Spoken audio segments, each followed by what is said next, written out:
दोस्तों, धरती पर ऐसी दो जगहें हैं जो इतनी अलग हैं कि इन्हें समझना हमारे लिए एक एक्साइटिंग जर्नी हो सकती है।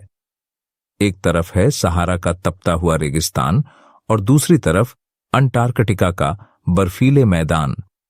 ये दोनों जगहें इतनी अलग क्यों हैं और इनका हमारे ग्रह पर क्या महत्व है, आज हम ये ही जानेंगे। चलिए शुरू करते हैं। Segment 1, size and location. Sahara का रेगिस्तान जो उत्तरी अफ्रीका में फैला हुआ है, जो 9.2 मिलियन वर्ग किलोमीटर का क्षेत्र कवर करता है, यह अमेरिका जितना बड़ा है। वहीं अंटार्कटिका 14 मिलियन वर्ग किलोमीटर के क्षेत्र में फैला है। यह सहारा से 1.5 गुना बड़ा है, लेकिन दोनों में एक बड़ा फर्क है। जहां सहारा गर्मी का घर है तो वही अंटार्कटिका ठंडी का महल है। Segment 2, temperature, fire versus ice. Sahara में दिन का तापमान 50 डिग्री सेल्सियस तक जा सकता है और रात को इस जगह का तापमान 0 डिग्री सेल्सियस तक गिर सकता है, यानी एक ही दिन में आग से ठंड का सफर। वहीं अंटार्कटिका में दिन का तापमान भी -20 डिग्री सेल्सियस होता है और सर्दियों में यह -80 डिग्री सेल्सियस तक गिर जाता है। अंटार्कटिका में इतनी ज्यादा ठंडी पड़ती है कि इंसान कुछ ही मिनटों में जम सकता है। Segment 3, wind speed and impact. Sahara में विंड 30 से 40 किलोमीटर प्रति घंटा की रफ्तार से चलती है, जो रेत के ह्यूज स्टॉर्म बना सकती है। ये तूफान, गांव और फसलें नष्ट कर सकते हैं। वही अंटार्कटिका में विंड 200 किलोमीटर प्रति घंटा की रफ्तार से चलती है।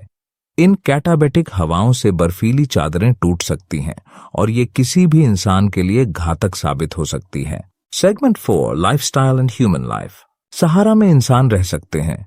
यहाँ बेदुइन और अन्य जनजातियां ऊंटों के सहारे जीवन जीती हैं। वे पानी और छाया के लिए ओएसिस पर निर्भर रहते हैं। वहीं अंटार्कटिका में स्थायी मानव बस्तियां नहीं हैं। यहाँ केवल साइंटिस्ट्स एंड रिसर्चर्स कुछ महीनों के लिए रहते हैं। उनके जीवन का हर हिस्सा तकनीकी साधनों पर निर्भर होता है। Segment 5, biodiversity, the limits of life. Sahara में जीवन सीमित है लेकिन वंडरफुल है। यहाँ fennec, fox, scorpion and snake जैसे जीव मिलते हैं। ये कठोर पर्यावरण में जीवित रहने के लिए खास तरीके से अनुकूलित हैं। अंटार्कटिका में अधिकांश जीवन समुद्र में है। पेंगुइन, सील और व्हेल जैसे जीव यहाँ की ठंड को मात देकर जीते हैं।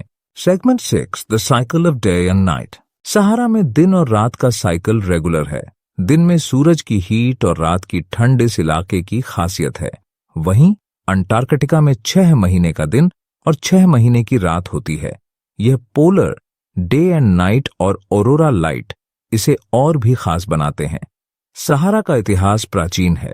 यह इलाका कभी झीलों और नदियों से भरा हुआ था। यहाँ मानव सभ्यता के शुरुआती निशान पाए गए हैं। वहीं अंटार्कटिका का इतिहास इसकी बर्फ में छिपा है। यहाँ की बर्फ लाखों साल पुराने जलवायु के रहस्यों को संजोए हुए है। सहारा की सबसे बड़ी चुनौती पानी की कमी और रेत के तूफान हैं, जो बस्तियों को तबाह कर सकते हैं। अंटार्कटिका की बर्फ पिघलने से समुद्र स्तर बढ़ रहा है, जिससे पूरी दुनिया के तटीय इलाके खतरे में आ गए हैं। जैसे मालदीव्स और तटीय देश, सहारा और अंटार्कटिका भले ही अलग दिखते हों, लेकिन इनमें डीप सिमिलैरिटीज हैं। दोनों ही धरती के एक्सट्रीम एनवायरनमेंट को दर्शाते हैं। ये हमें दिखाते हैं कि जीवन की डिजायर फॉर सर्वाइवल कितनी मजबूत हो सकती है। इन दोनों जगहों की सुरक्षा हमारी जिम्मेदारी है। ये हमारी धरती के संतुलन को बनाए रखते हैं। सहारा और अंटार्कटिका ये धरती के चरम छोर हैं, एक तपती हुई रेत और दूसरा बर्फ का महासागर। ये हमें सिखाते हैं कि चाहे परिस्थितियां कितनी भी कठिन हों, जीवन हमेशा अपनी जगह बना लेता है। अगर ये वीडियो आपको पसंद आया तो इसे लाइक करें, अपने दोस्तों के साथ शेयर करें और हमारे चैनल को सब्सक्राइब करना न भूलें। और अगर आपको पृथ्वी के दोनों पोलों के बारे में जानना है तो हमारी प्लेलिस्ट चेक करो।